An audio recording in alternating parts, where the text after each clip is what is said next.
யோபுவின் புஸ்தகம் 9ஆம் அதிகாரம் 8ஆம் வசனம். அவர் ஒருவரே வானங்களை விரித்து சமுத்திர அலைகளின் மேல் நடக்கிறவர். பிரியமானவர்களே, கர்த்தர் தம்மை வெளிப்படுத்திக் கொண்டே இருக்கிறவர்.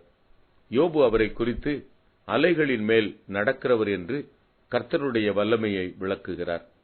ஆராய்ந்து முடியாத பெரிய காரியங்களையும் எண்ணி முடியாத அதிசயங்களையும் செய்கிறார் என்று கர்த்தருடைய செயல்களை உணர்ந்து வியந்து சொல்லுகிறார். இந்த கர்த்தருடைய மகத்தான வல்லமையை சீஷர்களிடத்தில் நிரூபித்து காண்பிக்கிறார். சீஷர்களை அக்கறைக்கு போங்கள் என்று துரிதப்படுத்திவிட்டு தனித்து ஜெபம் பண்ண ஒரு மலையின் மேல் ஏறி தனித்திருந்தார். அதற்குள்ளாக சீஷர்கள் சென்ற படகு அலைகளினால் அலைவுபட்டது. இரவின் 4ஆம் ஜாமத்திலே இயேசு அலைகள் நிறைந்த கடலின் மேல் நடந்து வருகிறார். சீஷர்கள் இயேசுவோடு அப்பம் புசித்து அவரோடு கூட இருந்து அநேக காரியங்களை கேட்டு பிரமித்து அநேக அற்புதங்களை கண்டு ஆச்சரியப்படுகிறார்கள்.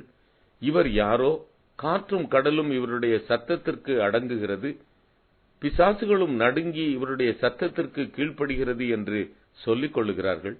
ஆனாலும் அவருடைய வல்லமையை அறியவில்லை. வேதத்திலே அவரை பற்றி எழுதியிருக்கிறதையும் அறியவில்லை, நம்பவில்லை.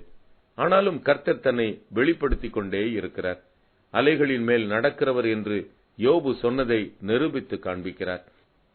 கர்த்தருடைய பிள்ளையாக இச்செயல்களை வாசித்து தியானித்து வியந்து கர்த்தரை மகிமைப்படுத்துகிறவர்களாக இருப்பீர்கள் என்றால் உங்கள் மூலமாகவும் கர்த்தர் தன்னுடைய வல்லமையை விளங்கச் செய்வார்.